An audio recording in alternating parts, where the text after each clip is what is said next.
This hearing will come to order. I'd like to thank all of our witnesses for participating today and offer my apologies. The Foreign Relations Committee was engaged in a challenging and important markup of legislation relating to the State Department and to our policy regarding Taiwan.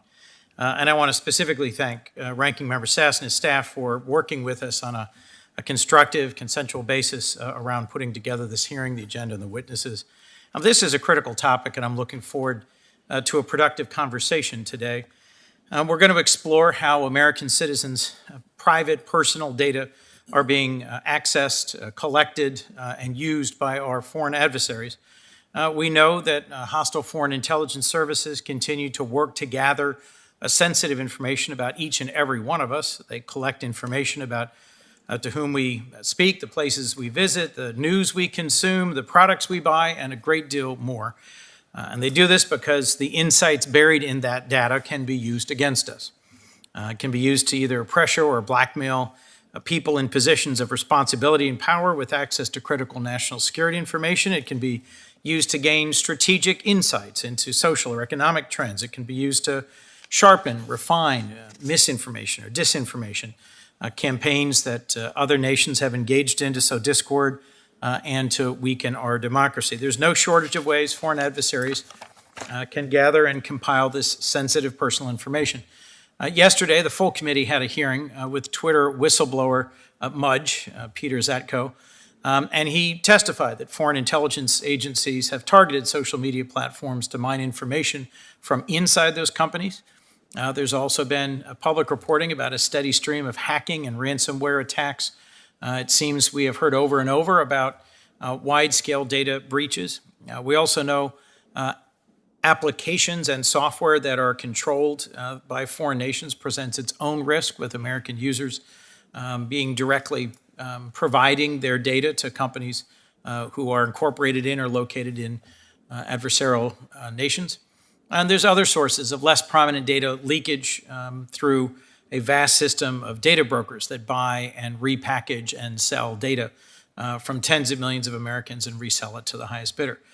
We have very little insight into these transactions, almost no understanding of how they are happening, who's on the receiving end, and no limitations in it. So my view, in order to get our hands around this data flow to our adversaries, we have to understand its sources so we can move towards more appropriate controls, and we have to be clear-eyed about the scope and depth and reach of this problem, and that no single solution will be readily available. We have to approach this holistically and not just simply as a nation play whack-a-mole every time there is a new emergent app or device or avenue for data leakage. So we also have to respect our core values, our democratic values, and make sure that we're serving our nation's competitive interests. So Congress should consider how any proposed intervention will also impact fundamental freedoms, freedom of speech and association, and the free flow of data that benefits our country and our companies. So there's no shortage of potential solutions. We'll discuss some of them today. I know the ranking member and his staff have been working on a proposal to assume our government doesn't enter into contracts jeopardizing U.S. citizens' data. I look forward to working with him on that proposal and to find other paths towards some common regulatory proposal. We've assembled an all-star panel of witnesses with a wide range of views today. And I'm grateful for Senator Sass's close cooperation in getting this hearing moving forward, and I'll now defer to my ranking member. Thank you, Chairman, for your leadership today and for your interest in and leadership on this issue, and also for your team. I'm grateful for the way our teams have worked together in advance of this. I'm grateful to the four of you, the three in person and Matt Pottinger by Zoom. Look forward to continuing to learn from you. All four of your opening statements and the submitted materials were incredibly useful. We should be very clear-eyed about why we're here today. We're here today for a broad range of reasons, but we're also here for a very particular reason, which is the Chinese Communist Party's leader, Chairman Xi. The CCP fundamentally rejects the idea of universal human rights. They reject it for Americans, they reject it for their neighbors, and they reject it fundamentally for their own citizens. They reject self-government, and in recent years, other tyrants around the globe, following Xi's example, have looked to the Chinese Communist Party for how they might protect a techno-totalitarian state. In practice, this means reestablishing the Communist Party's role in the most minute details, not only of national life, but of private life. Achieving that level of control requires lots and lots of data. And in China's Xinjiang province, the CCP's techno-totalitarian state is at its zenith. The government has a DNA profile of every Xinjiang resident. Authorities use facial recognition, iris scanners, traffic cameras, transaction records, and financial information to persistently track the population and identify suspicious individuals. The result is repression on a vast scale, and it is genocide in Xinjiang.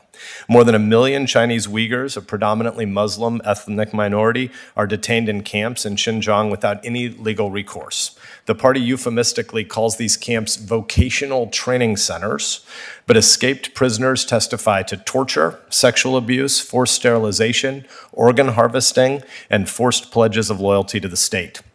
The network of camps is part of the CCP's network of gulags, where the CCP detains political dissidents, journalists, lawyers, religious believers, and other folks that have been deemed inconvenient to the regime. Elsewhere in China, a network of surveillance tools target tens of millions of what are called key individuals, synthesizing billions of data points from financial information to exchanges on popular messaging services like WeChat. Individuals are flagged for purported antisocial behavior, including minor offenses like failing to pay a traffic fine or trying to take a lighter through airport security.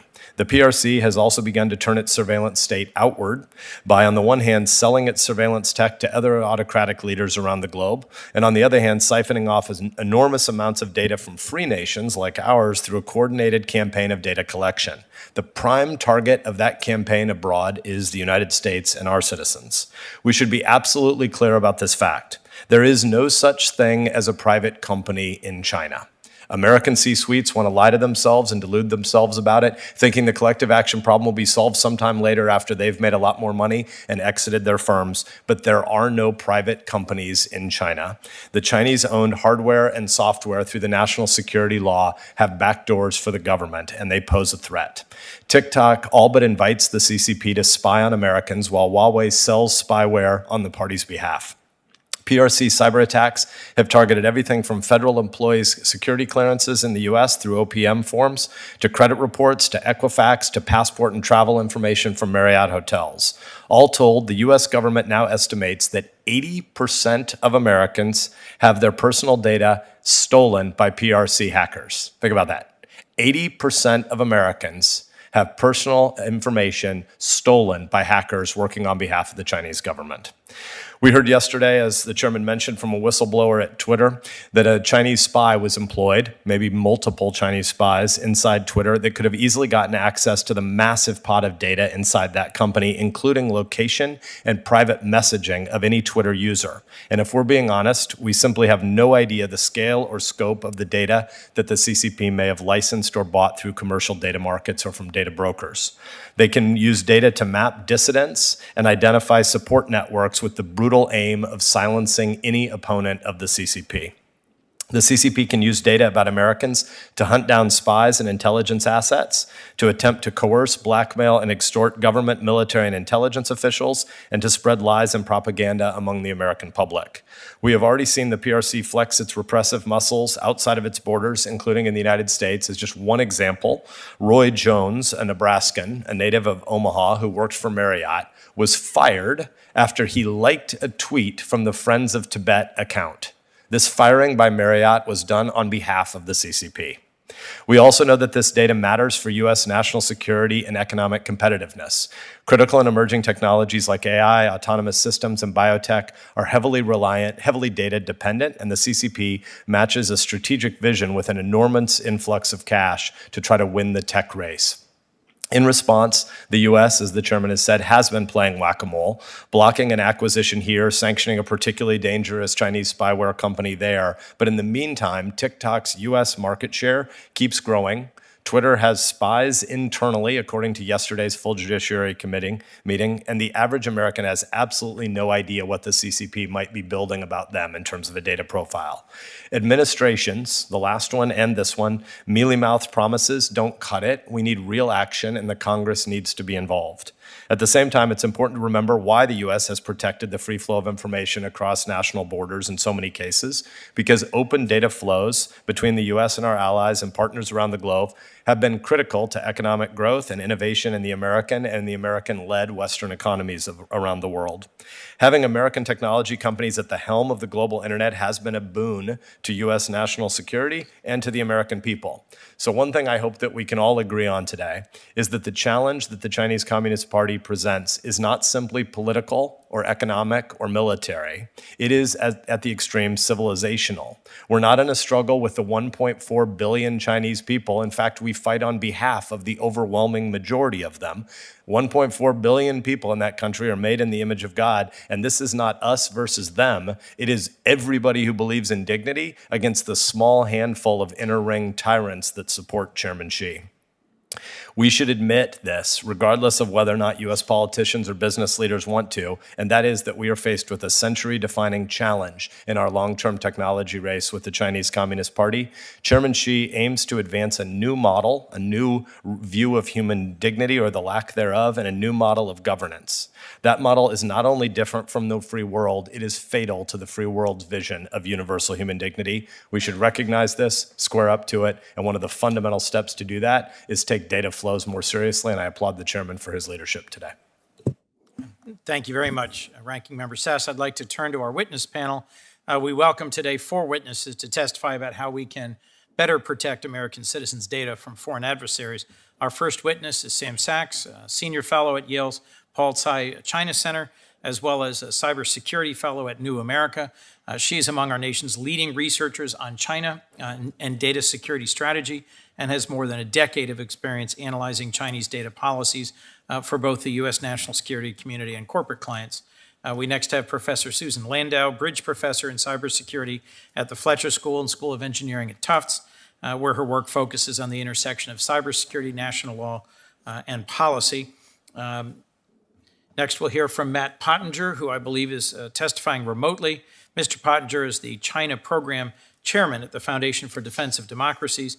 He served the National Security Council in the Trump administration as Deputy National Security Advisor and Senior Director for Asia. He is also a U.S. Marine who served in both Iraq and Afghanistan. And finally, we have with us Adam Klein. Mr. Klein is Director of the Strauss Center and Senior Lecturer at the University of Texas Austin School of Law.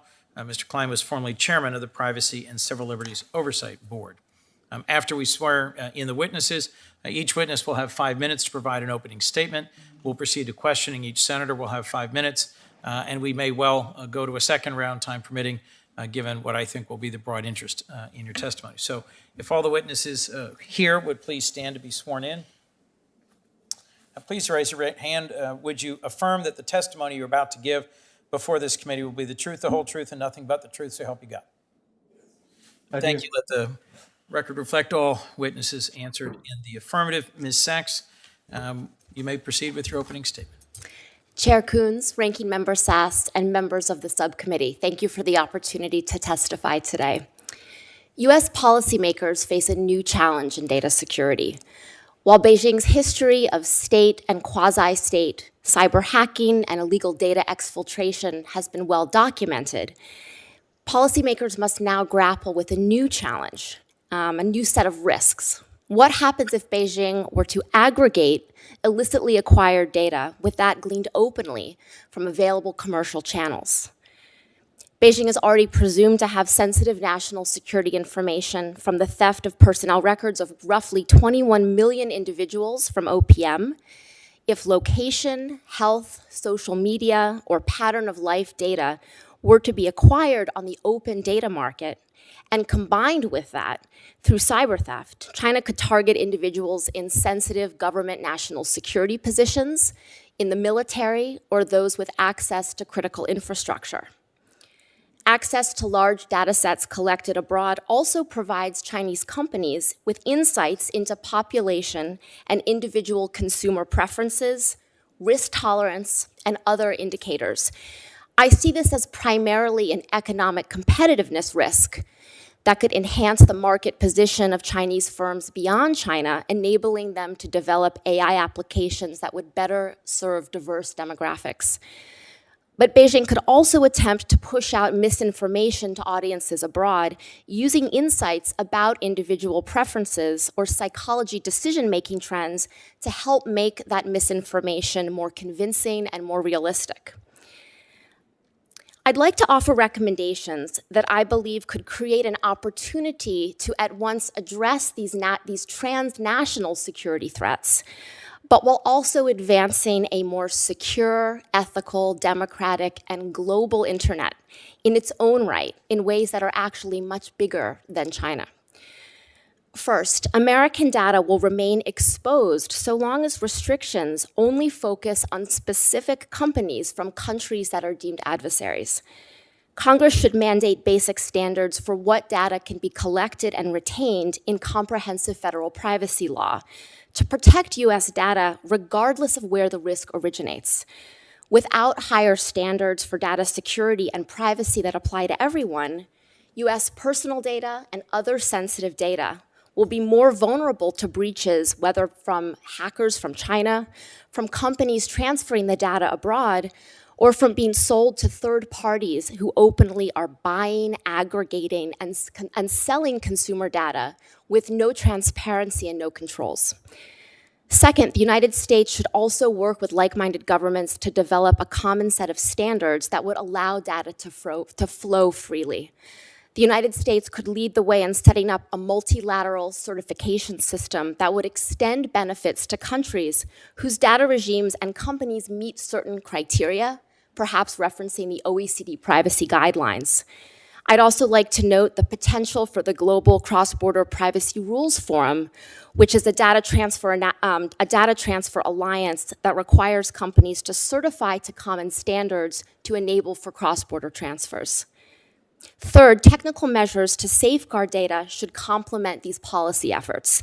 If effectively encrypted, data can be transferred to and shared with even countries that are deemed adversaries. Congress and the administration should work with American companies to develop privacy-preserving technologies, which would allow for computing on data without seeing it, and to implement them in an open source way that would be available for everyone. In conclusion, the United States should put forward a compelling, affirmative vision for US data governance, with higher cybersecurity and privacy standards for all companies, whether domestic or foreign. Inaction will only make the United States less secure, less prosperous, and less powerful, while ceding leadership in defining the rules of the road for technologies that will shape the future to the CCP. Thank you. Thank you very much. Professor Landau. Chairman Coons, Ranking Member Sass, and other members of the committee, thank you very much for the privilege of speaking with you today. I'm here as the resident technologist, and I'll focus on technology changes that have led us to this juncture. Let me say that China doesn't need to go through the back door to get personal data on Americans. We've opened it up through the front door.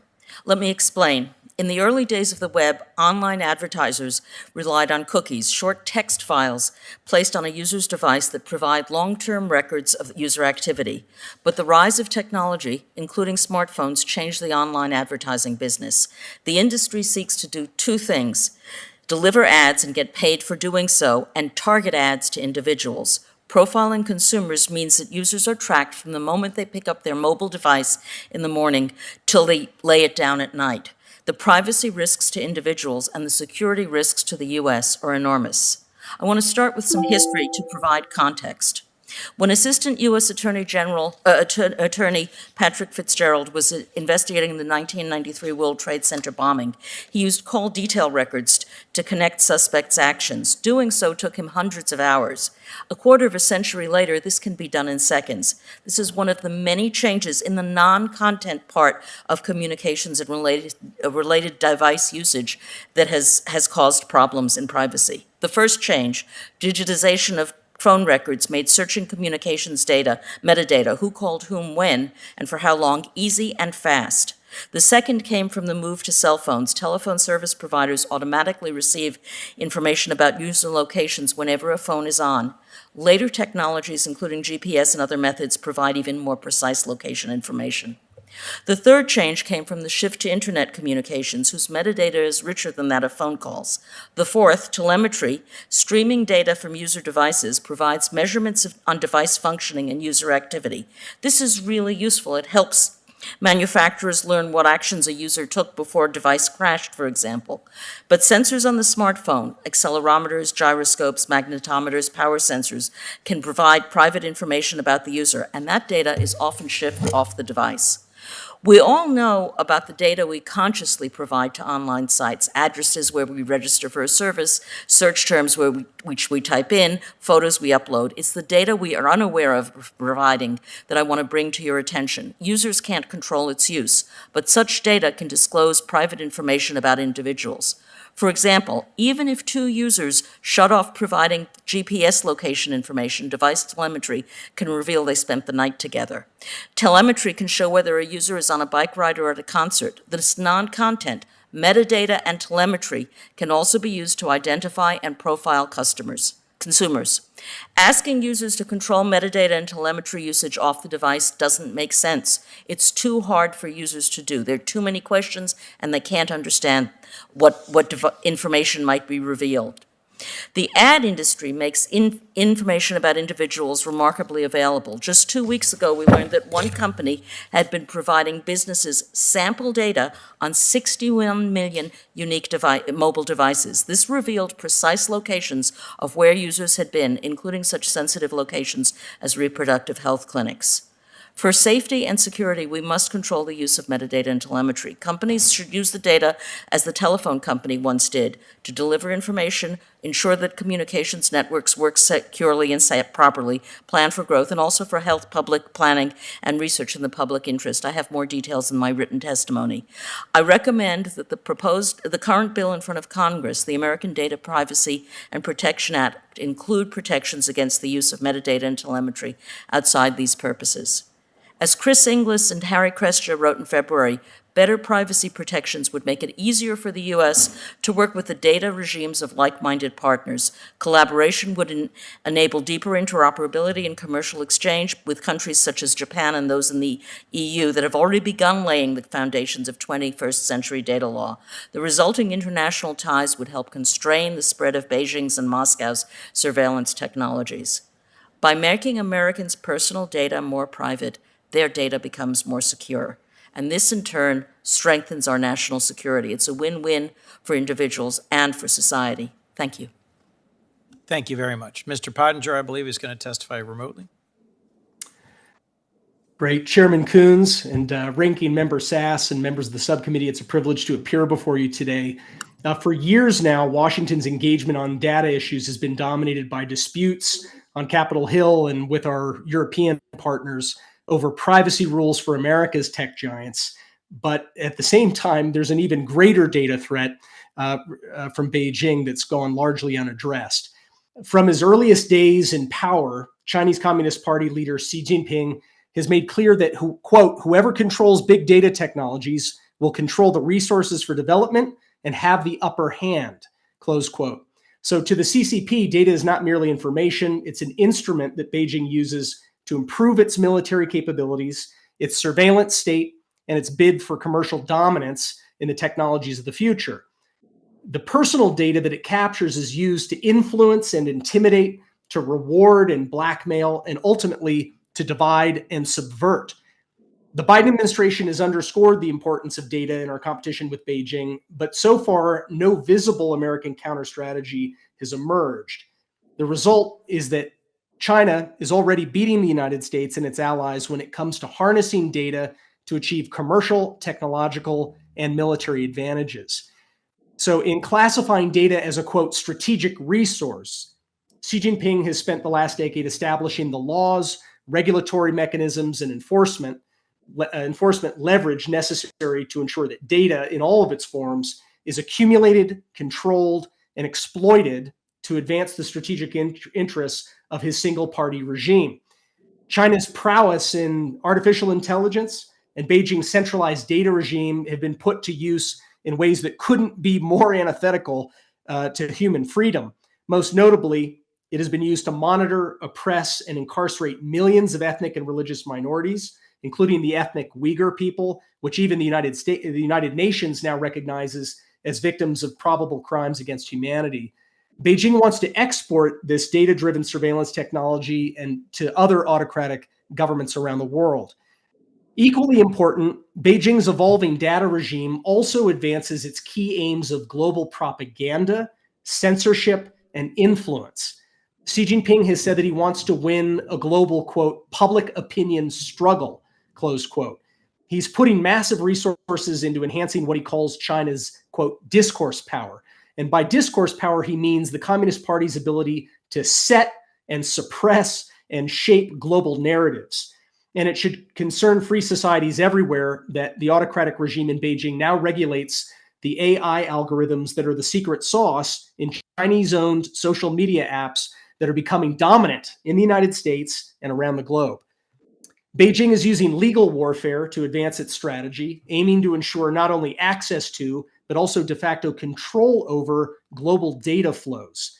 First came Beijing's 2017 National Intelligence Law, then two laws passed last year in 2021, the Data Security Law and the Personal Information Protection Law. And together, these laws embody Beijing's demand for unlimited state control over data and the entities that process it, even if they are located overseas. These laws assert Beijing's veto power over foreign governments' requests for data from China, and they criminalize compliance with US or foreign sanctions against China that involve data. The result is that foreign firms operating in China, including many US companies, must not only relinquish control over their data, but must also accept a permanent limbo between US and Chinese laws. So in these cases, US firms can comply with US law or they can comply with Chinese law, but not both. And this is by Beijing's design.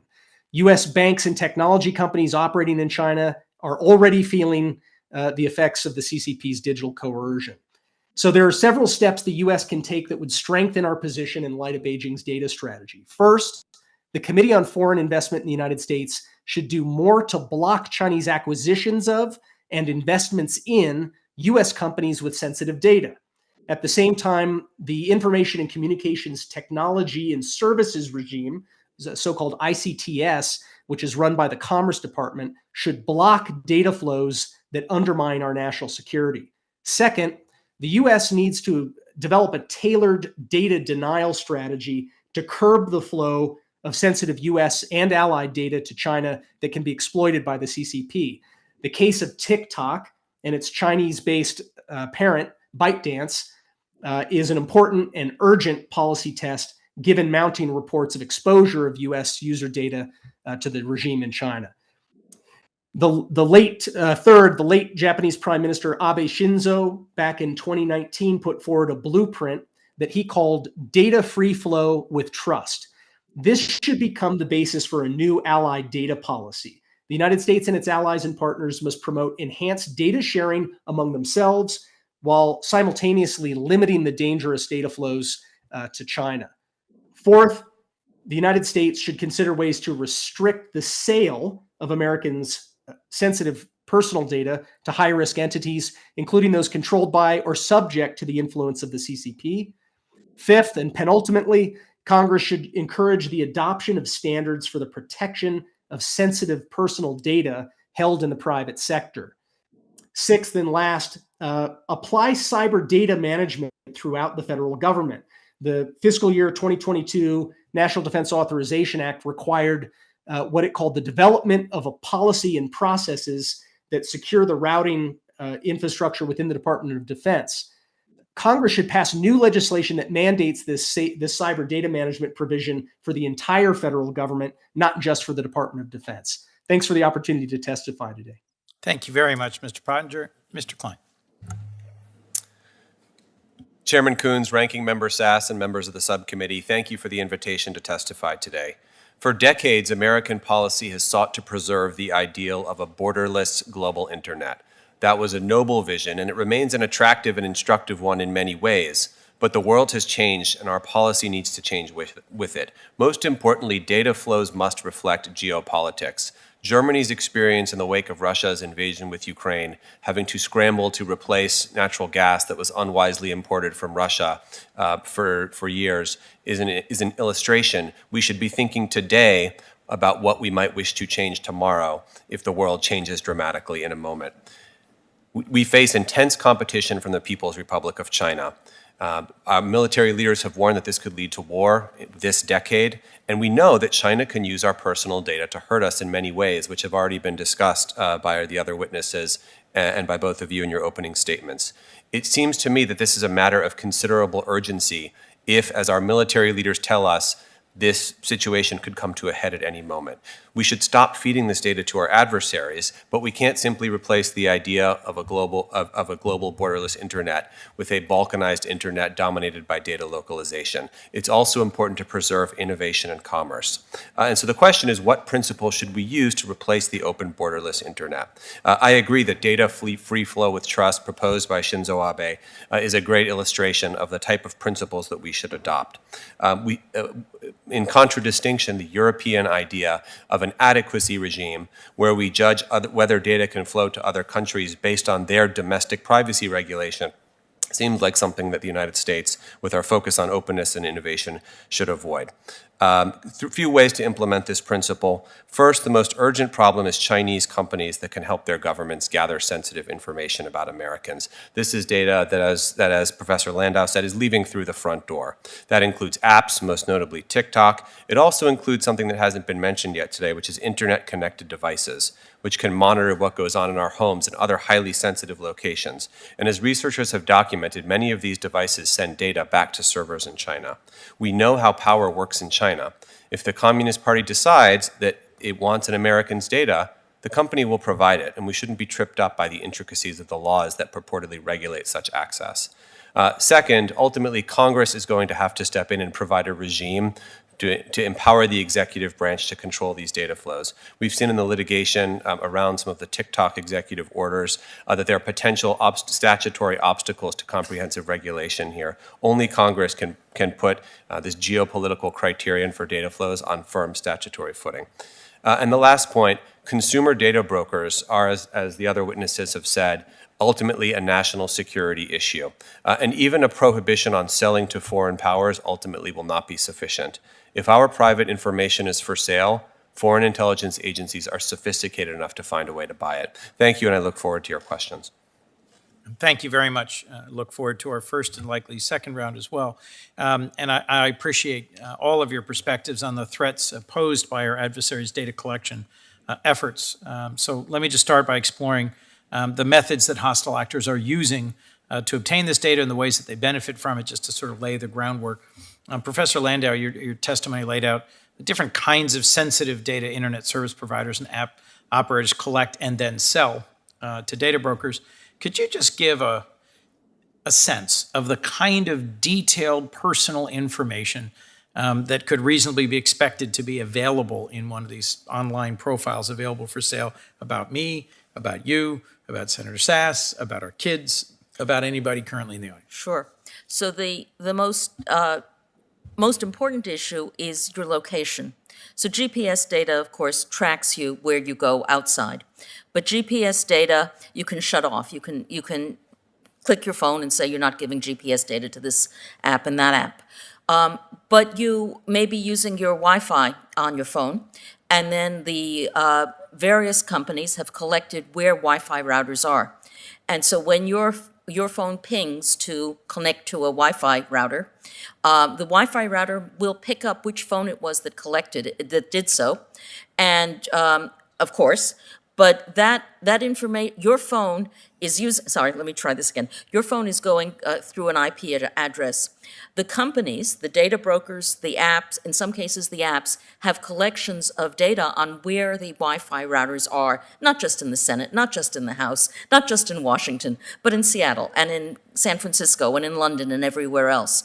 And so they know where you go. They have precise locations of where you go inside as well as outside. And to your point, and I appreciate your detailing some of the mechanics, that allows the development over time of a very robust individual profile that when connected with other commercially available data through the front door, as you said, allows you to come up with a profile that tells all sorts of things about relationships, about health, about acquisitions, consumer data, political views, activities of all kinds that we assume are private are not in any way private. Is that correct? That's correct. Your conversation says what you want to do. Where you go says what you're doing, to put it bluntly. Mr. Klein, if I might, is there anything in U.S. law at all that prevents a data broker from selling complex, rich data sets on every American to foreign entities? And in particular, if a foreign intelligence agency wanted to purchase these data sets to match up against covertly acquired or scraped or stolen data, would the government or even the data broker know that it was a foreign intelligence service that was the end purchaser? Thank you, Senator, for the question. So I'm an expert in national security law, not consumer data privacy, but my understanding is that traditionally there are certain categories of data, for example, health data covered under HIPAA, educational data covered under FERPA, which I deal with in my day job, that have heightened handling standards applied to them. But that we do not, as has widely been discussed, have a general data privacy regime that limits where data can go and how it can be used outside of those specific sectors. As to your second question, I think that's an absolutely critical one. We have to credit our adversaries with the intelligence and resourcefulness that we expect from our own intelligence agencies. And so if I were a foreign intelligence agency and I wanted to purchase a highly sensitive data set from a data broker, I wouldn't simply walk up to the front door and knock and announce that I'm here from the Ministry of State Security. I might hypothetically create a front company, maybe one based in a friendly neighboring country that looks more innocuous to facilitate the transaction. And of course, we should hope that our data brokers have patriotic intentions, but of course they also have economic incentives to make the sale and limited wherewithal to undertake diligence. And so we should assume that as long as this data is for sale, our adversaries will find a way to get it. Mr. Pottinger, it's clear, I think, to all of us that a Chinese company can be compelled by the CCP to produce any data sets in their possession. And we know China has illicitly obtained huge amounts of sensitive information through hacks of OPM and Equifax and others that have been referenced. How would an adversary like China specifically use this information in ways that undermine the United States, our interests, and would weaken our nation? Thank you, Senator and Mr. Chairman. As you were just hearing, there's the ability to target individuals, which should concern us, and you heard some examples of that.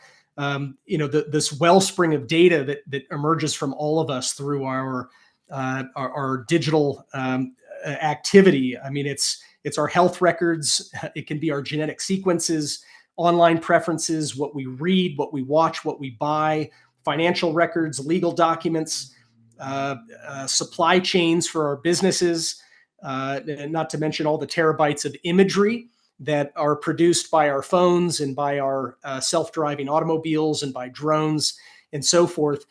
But there's a second component to this that's also very important, and that is that the data that's being accumulated in aggregate gives important demographic information to the Chinese government about public opinion and how to predict popular topics and how to, therefore, through those popular topics, manipulate public opinion. So we should be under no illusion that there are private companies in China. I mean, if you look at a company like ByteDance, for example, which is the parent company of TikTok, it's really not a private company. It's really a hybrid. It may have started as a private company, but what we see now is that the cooperation between nominally once private companies in China and the Communist Party is becoming systemic. And it involves not only campaigns by the Communist Party to do what they call party building within nominally private companies, but also the Communist Party is now taking shareholding stakes and giving itself veto authority over important parts of these companies. So the founder of ByteDance last year stepped down. He was the CEO and chairman and founder. He stepped down amid a major crackdown on private enterprise. And from what I have read, the editor-in-chief of ByteDance, the parent of TikTok, doubles as the Communist Party secretary for that company. Pretty striking. I'll close this round, Ms. Sachs, if I might. Some in Congress are proposing banning the transfer of data to adversaries by using export controls to regulate data transactions to adversarial nations' jurisdictions. What kinds of data leakage do you think could be addressed using an export control model? Not all data is equally sensitive. How would you scope that kind of data protection? And what do you think are the benefits and limits of this kind of an approach? Thank you for your question. I think that when it comes to protecting data, the most effective way to do it is to focus on the data itself rather than the country of origin or where the data is going to. And just to give a concrete example, if we think about banning data flows to specific countries, at the same time, data brokers, as other witnesses have pointed out, could openly sell it anywhere in the world or to criminals at home. So I think that the export control model is one to be considered, but the most effective way to actually secure the data, I think, is going to have to take a sort of more country agnostic approach. And is that implicit in the phrase data free flow with trust, focusing on data rather than jurisdiction? Right, and looking at how to protect the safeguards around how the data is transferred and what type of data we're talking about as well. Thank you. Senator Sass? Thank you, Chairman. Mr. Pottinger, let's stay with where you last were in what you said about the move toward trying to control where some of the data is located, and maybe you could help educate the American people on what it means that these two most recently passed pieces of legislation in China pretend that therefore the data is going to be secured. The PRC's new data law says, for instance, that unlimited control over data and entities that process it down to the government, even if located overseas. And yet TikTok is trying to tell us that moving their data to the US means that therefore the CCP would no longer be able to exploit TikTok data. Can you just help the American public understand what actually changes when this TikTok data moves to the US? Is there any more protection? Thanks, Senator. What it really means is that companies that are operating in China really cannot say no. There's, the Communist Party can come to them at any time and make them an offer they can't refuse. They have to hand over, not only give them access to their data, but under these new laws, Beijing effectively becomes the controller of that data. So you may remember when last summer, the company Didi Chuxing, this was Didi, is a rideshare company. It's sort of the Uber of China.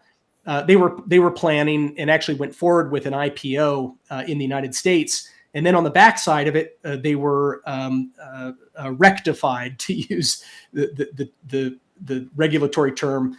And Beijing came in, shut down, made it impossible to download the app because Beijing had determined that some of the rideshare info was probably sensitive. And they actually admitted, the government in Beijing admitted that they sent in the Ministry of State Security, which is China's KGB, into the offices to effectively take control of Didi's data. So your data is no longer your own if you're generating that data in China, or if you are a company that touches Chinese matters or Chinese citizens anywhere in the world, China can come in and say, that's ours as well.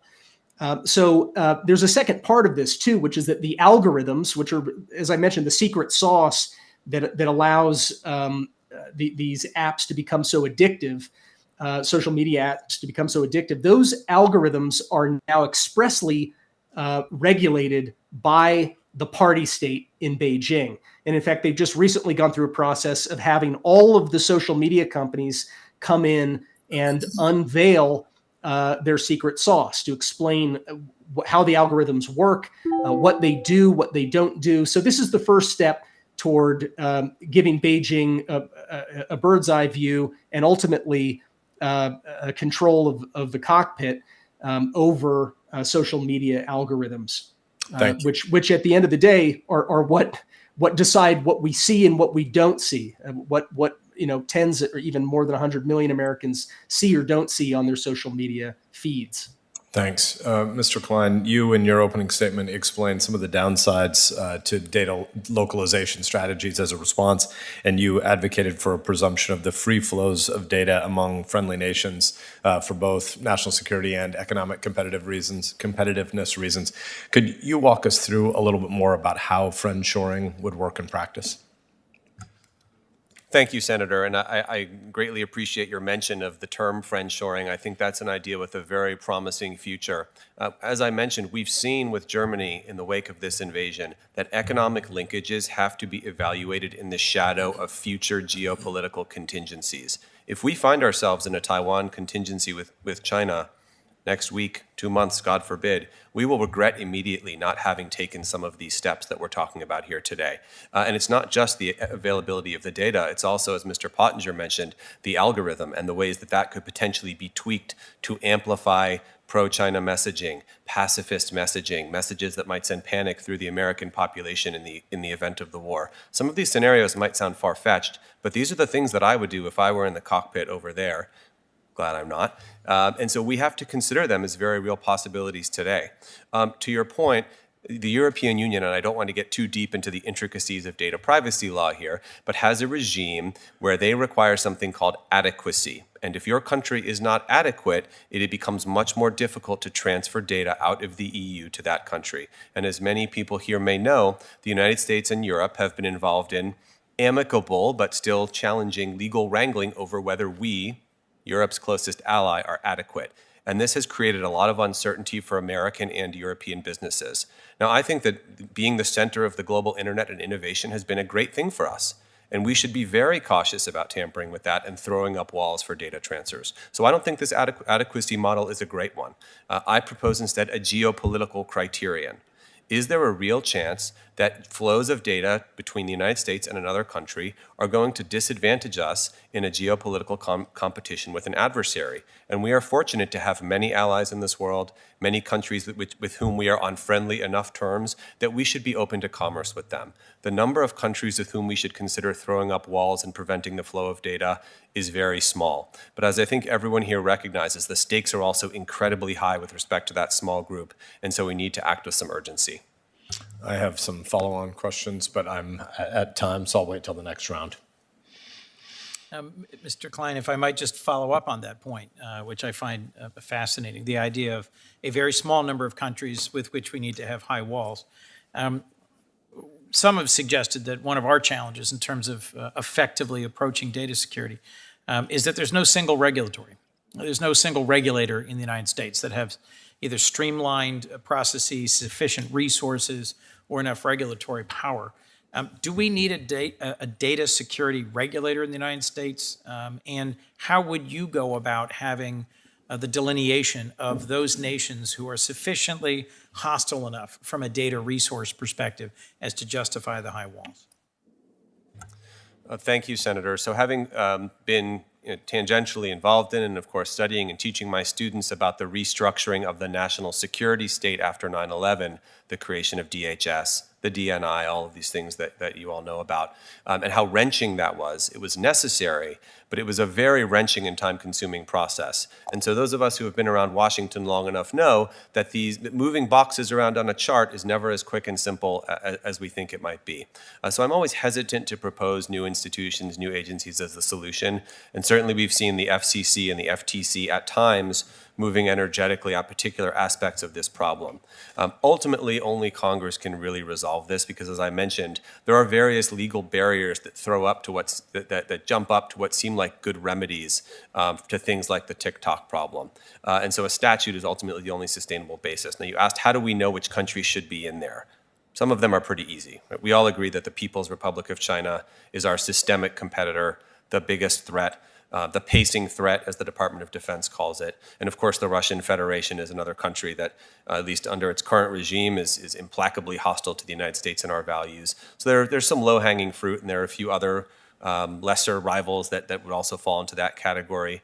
So the short answer is some of these should be covered by statute, and it may be wise to include a designation mechanism by which the Secretary of State, perhaps in coordination with Commerce, could name additional countries. Thank you. Ms. Sachs, if I might, do we need a federal privacy law? The EU's got GDPR. Could we come up with a better approach than the adequacy standard of the GDPR? Could we come up with a federal data privacy standard that goes across, so it's not just siloed into financial data or to personal health data, but that actually accomplishes the data protection that would then be required for us to have more confidence in the free flow of data with all but a very small handful of authoritarian states? Absolutely. Efforts to protect Americans' data security has to start with a comprehensive federal privacy law. And then the question is, how do we think about questions like international transfers to third countries? And to your question earlier about the data export control regime, I think a more effective way to get at this might be to actually think about models for transfers to third countries, but in ways that remove geopolitics from the equation and come up with a range of determinations that would be risk-based approach to evaluate the data regimes of the recipient countries. And there are a number of models that merit further study. I think that I agree with my co-panelists that avoiding a sort of country-by-country adequacy determination would probably be the best way. I think that the EU has some practical challenges that would be difficult for the US to implement, but I do recommend looking at the UK model, for example, which provides a little bit more flexibility. But there are certainly ways to study what would an international transfers regime look like in the context of comprehensive federal privacy. My last two questions. Is there an opportunity here for us to harmonize with the UK and the EU and set a different, I would argue, higher standard that shows the benefits of a robust, innovative, global, connected data marketplace while increasing data protections? Is that something we still have the chance to do? I'll just pose that to the whole panel and then yield to my ranking member. Absolutely. And it's something that we've seen out of the cybersecurity office of the White House saying that this would be a benefit in terms of both privacy but also national security. It would be, right now Europe is using privacy as a cudgel against us economically. So doing it would actually be beneficial economically as well as for national security. I agree, and I think if we don't, we are ceding leadership to both Europe, to China, and the rest of the world in setting these standards for technologies for the future. I agree. Mr. Chairman, I do think that some kind of a domestic governance framework is warranted. And I remember that the Cyber Space Solarium Commission made a recommendation to Congress to pass what they called a national data security and privacy protection law, establishing and standardizing requirements for the collection, retention, and sharing of user data. I do think something like that is warranted. I'm not sure that it's exactly the European model. It's probably going to be different given our own traditions toward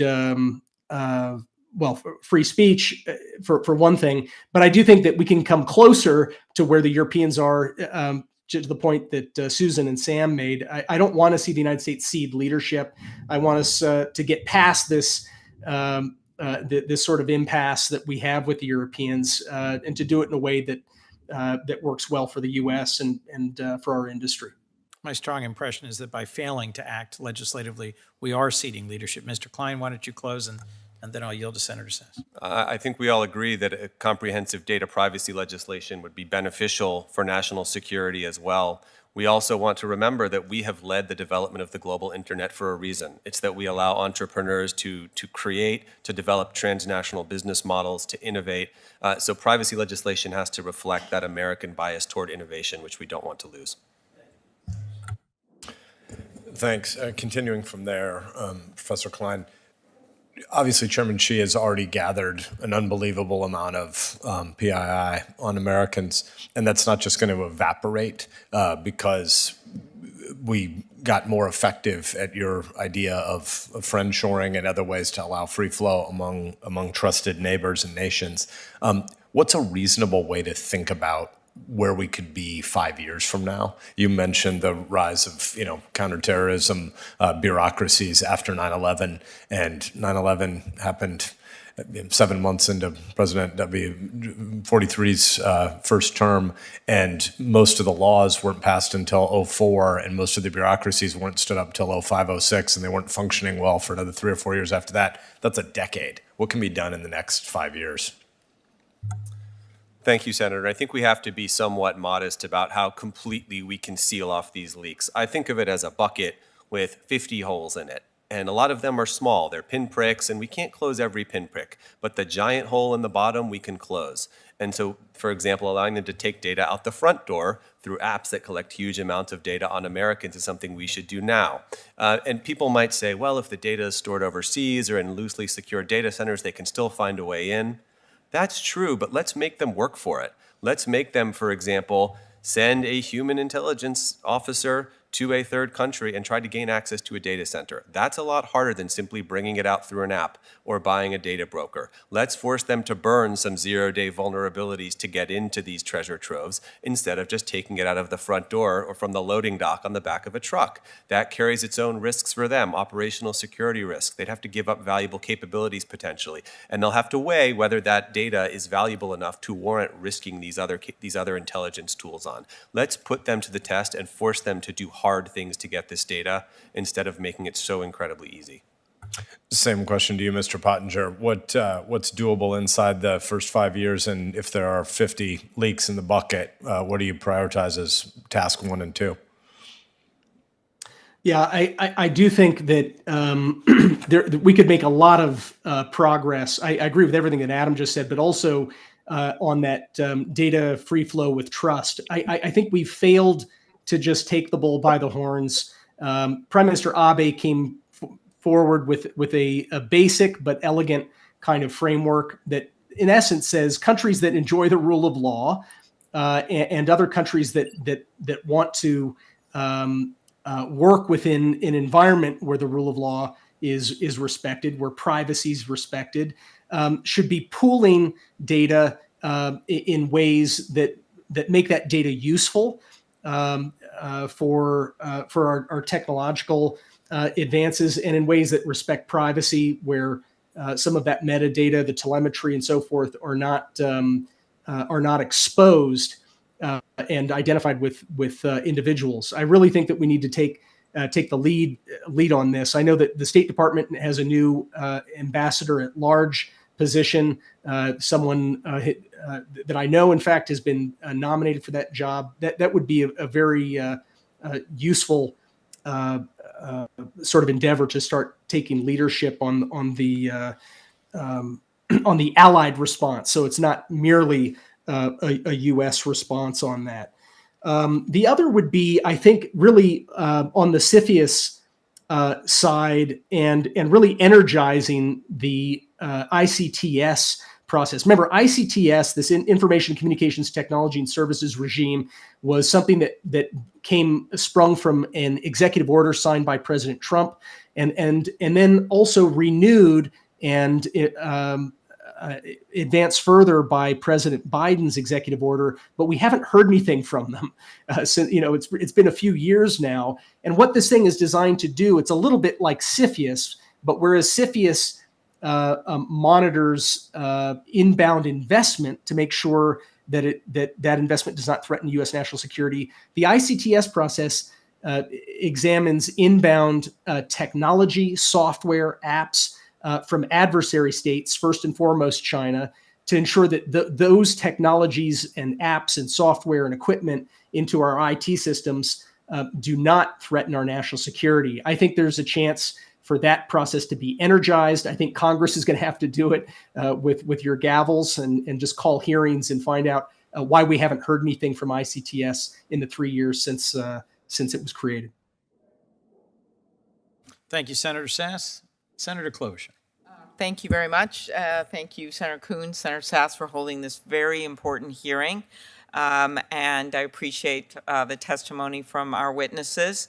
I guess I'll start with you, Ms. Sachs. We have no idea how foreign-owned platforms might be tailoring recommendation algorithms to target messages to Americans. I have a few guesses for some of them.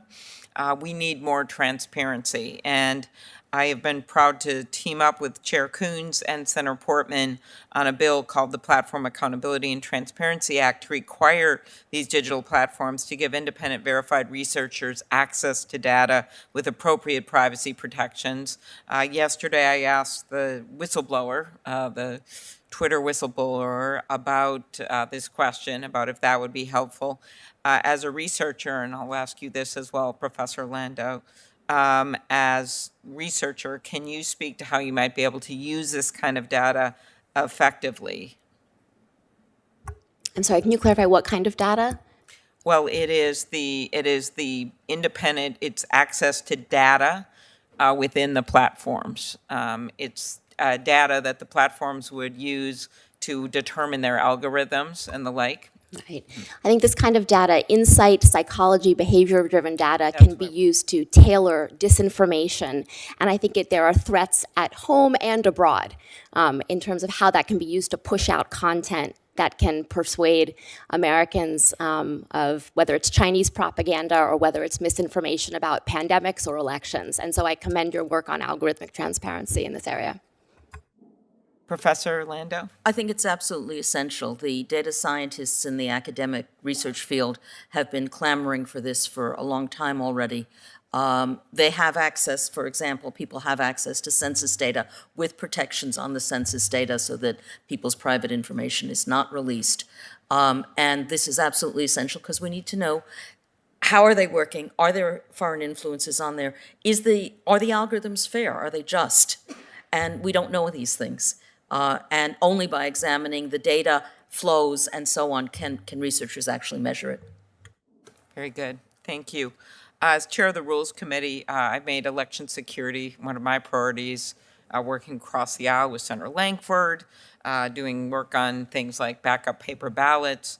And this summer, Senator Reid and I urged our intelligence agencies to prepare for the threat of Russian disinformation and cyber attacks ahead of the midterm elections. We've just recently learned about the huge amount of money that they have spent internationally on election issues. And in 2016, we know that Russia brought targeted digital ads on Facebook, reaching an estimated 126 million people on Facebook alone. We know that because they bought many of the ads with rubles. Can you tell us more about how foreign adversaries like Russia have obtained user data for targeting their disinformation campaigns in the past? Are we even able to detect when they are using legal methods like scraping public profiles to obtain data? How the Russians are doing it is probably really an answer for the question for the intelligence agencies. But the question I can answer is how much data is available. And the answer is set up, as Adam has said, set up an ad broker, not in Moscow, but set it up in perhaps Italy, perhaps somewhere else, and start buying data from the United States. There are, 2 weeks ago, the Federal Trade Commission launched a civil complaint against an ad broker that was releasing data on 61 million unique devices, 7 days worth of data with sensitive information. That kind of sensitive information, if it's a staff member of yours or a relative of yours discovering information that they've been homeless, they've gone to a drug treatment facility, that can put pressure on people in ways that are very dangerous for the United States. So they're getting data in a variety of ways is the answer. Okay. And what should we be doing, in your view, to protect Americans from this kind of targeting? Well, we should start by increasing,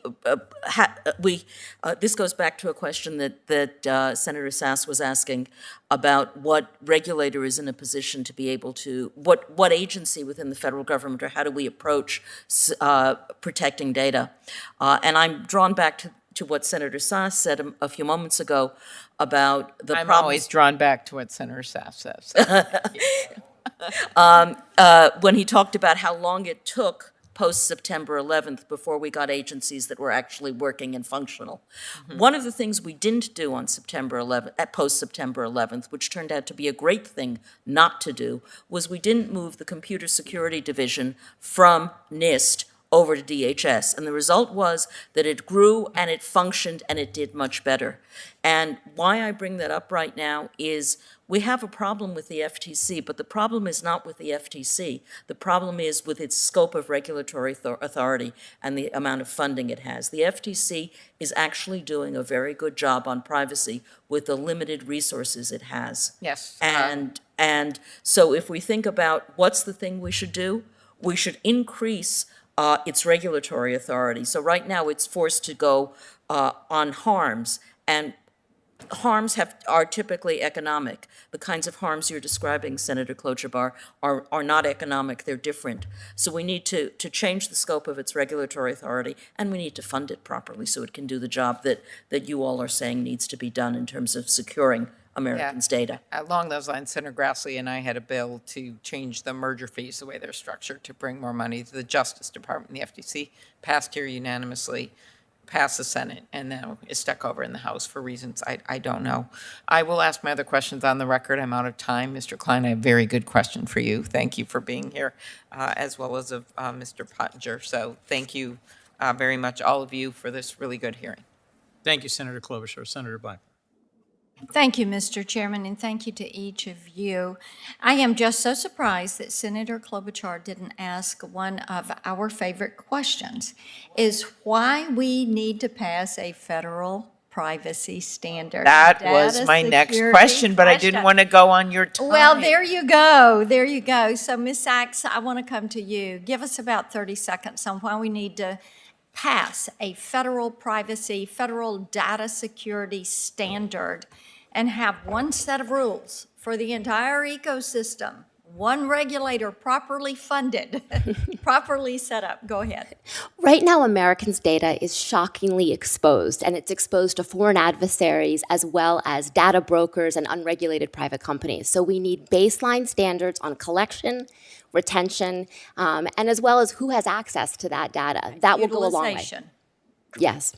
All right. Thank you for that. Mr. Klein, let me come to you. I want to ask about the new IP and the ITU's push for this. Of course, we know Huawei has pushed for the new IP. Concerned about this coming back up at the next meeting. Could you give me your take on that, please? So I think thank you, Senator, for the question. To me, what this illustrates is that control over the architecture of the global internet is now very much up for grabs. And I think this is becoming widely realized.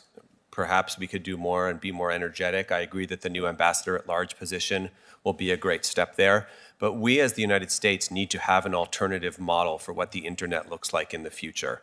We have held on for a long time to this idea of a borderless internet. And unfortunately, because we now face this intense competition with China and to a lesser degree other authoritarian powers, it no longer works. We need to have another vision that we can unify our allies around.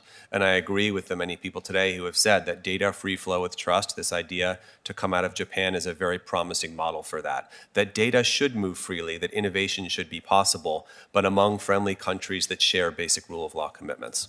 And I think that many of these countries, whether you're talking about the EU, the UK, you're talking about Canada, they're waiting for us to take a move because cross-border transfers are indeed important. Mr. Pottinger, let me come to you.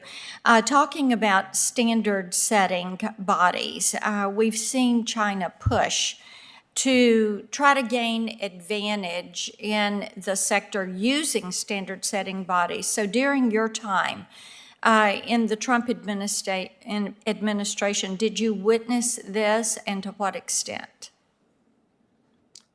Senator, a great question. What we saw over the course of our time in office, and certainly that's continuing now, is that the Chinese Communist Party has become very effective at expanding its influence and really co-opting international organizations, including standard-setting bodies, not by giving them money, which is what the U.S. does. We're usually the number one funder of a lot of these organizations, like the World Health Organization and so forth, but rather by marshaling support from countries that Beijing, for example, lends money to have them vote in Chinese candidates in one of 4 positions.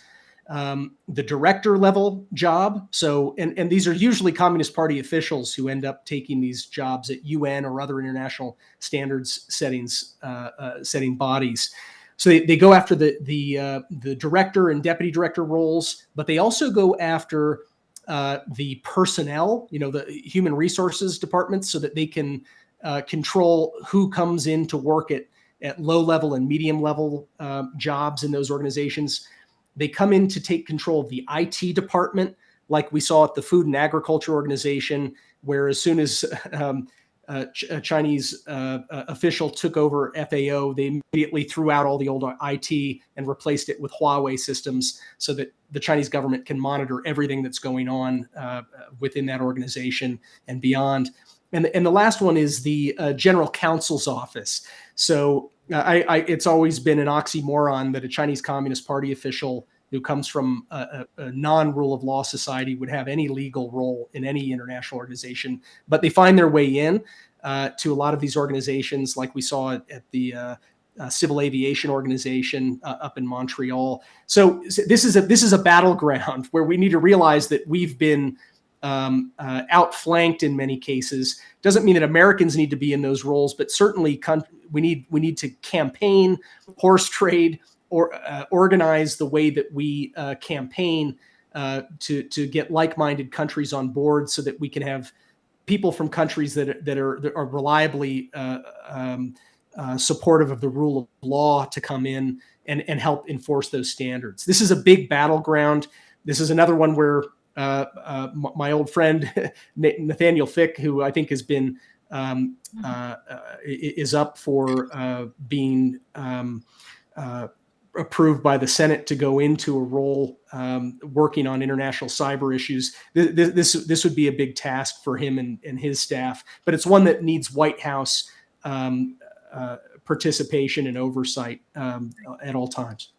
Thank you for that. I'm going to send you one other question for a written response. I want to talk to you about click-through ads and how they're using the ad stack.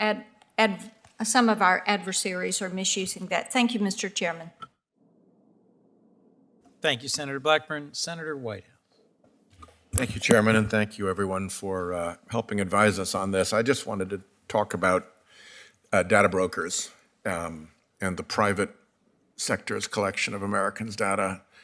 They've gotten very good at it. It seems to me that they've got a lot more data on us than the government will ever dream of having. And if you're a foreign government and you want to get data on Americans, here we have data brokers who are more or less ready to sell it. And I don't believe that our restrictions on international sale of Americans' data are adequate. And I don't believe that we have very good methods for defeating efforts to get around any restrictions, given the ability of folks to hide behind phony front groups and run requests, from one shell corporation through another shell corporation, hell, through a Dakota trust. And by the time you're done, it all looks pretty American, but you don't know who's on the real other side of it. So what advice would you give for us? I'm the Judiciary Committee member who was supporting Ron Wyden's bill in this space. So if there are any thoughts you have about that in particular, that would be helpful. But it strikes me that we've let the data mining and selling industry grow like weeds without any real restraint or constraint. And we should be presuming that our international rivals and adversaries are having essentially free access to all of that. So if you don't mind, Ms. Sachs first, Professor Landau, Mr. Klein, Mr. Pottinger, in 3 minutes. Well, I understand that there are some real challenges around federal privacy law, I think one of the first more near-term things we can do is put transparency and controls in place that would stop this gap, which is the flow of data on the open market through data brokers. So I commend the proposals that are underway to close that loophole. Stop it. Yeah. Professor? So I look at it as a scientist in part.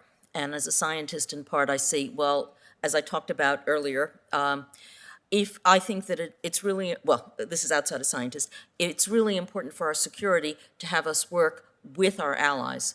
And right now, GDPR protects certain kinds of data that we do not, and doesn't allow the collection or requires it to be treated as personal information. So that change increases security. But the other part is requiring the increase of security of data, these data brokers. The FTC, as I've said earlier, is underfunded, and we need to increase the security. There's also, why is the data being retained for as long as it's being retained? Because that, of course, increases the security risk. So I would start with both thinking about it as a national security level, that is, how do we work with our allies and how do we do data privacy at a national security level? And I would also think of it as a computer security question. How do we secure the data? And those are the things I would think of, to the extent that they're not part of the bill already, that's where I'd go. Thanks. Mr. Klein? Thank you, Senator. I certainly agree with the thrust of the question, which is that if it is for sale, it will be bought by people we don't want to have it. We have to operate on that presumption. And so regulating data brokers by telling them not to sell to bad people will not be an effective solution. The business model itself is fundamentally a national security threat. Thanks. And Mr. Pottinger? Senator, I do agree that the business model is the problem, and we've seen this this sort of untenable situation where something like GDPR, which ends up restricting and regulating companies that actually abide by European law, does not really affect Chinese-owned apps, which are under pressure to abide by Chinese rule of Chinese laws as opposed to those in a rule of law society like Europe. So we need to be realistic about the nature of the system in Beijing and cannot assume that Chinese-owned apps are actually going to follow the letter or the spirit of European or American law. You know, it makes me wonder, is this one of those things where as long as everybody's doing it, I feel I've got to do it, and therefore I'm going to go to data brokers and buy data, but if we got rid of the whole damn thing, we'd actually all be better off? What's the case for massive private collection of data on other Americans for commercial purposes? Okay, long pause, understood. It's an articulate answer all by itself. Thank you. Thank you, Senator Whitehouse. Any further questions, Senator Sass? Nope. And I will say to your closing point there, there is a compelling competitive business case, but there are huge national security and personal privacy challenges, and we need to do more in this space. I look forward. Just to that point, there's a competitive business case once you allow this to happen. Correct. Because you can't give one business the advantage of using this data and others not. But that's a different thing than saying that it's actually good for anybody or for the country to have this nonsense happening as a business proposition. Agreed. I look forward to working with my colleague Senator Sass on a proposal that is targeted at government contractors. Senator Klobuchar mentioned the Platform Accountability and Transparency Act that Senator Portman, Senator Klobuchar, and I have been trying to advance, that is principally about understanding algorithms and ensuring access for academic research. I am frustrated, as I know are many of my colleagues who referenced it, at the lack of progress, despite many years of trying on a federal standard for data privacy that might then help facilitate plugging up these holes, not just those along the sides of the bucket, but the massive hole at the bottom of the data bucket that's being currently gathered. So I want to express my gratitude to those who appeared before us today's witnesses and to our colleagues who offered thoughtful questioning, and in particular to Senator Sass, Ranking Member and his staff for holding this hearing. It's reinforced that there is so much more we have to do, and that we have to have a strategy to strengthen, to fortify the entire data collection and information system while still respecting the innovation and the unique American values that have made us, in many ways, the world's leading and most competitive country in this space, just gauging by the number of companies incubated here. But the risk to our national security and to our data privacy is massive. Members may submit questions for the record for the witnesses. They're due by 5 p.m. 1 week from today on September 21st. Thank you again for participating. I look forward to working together in the future. With that, this hearing is adjourned. Thanks.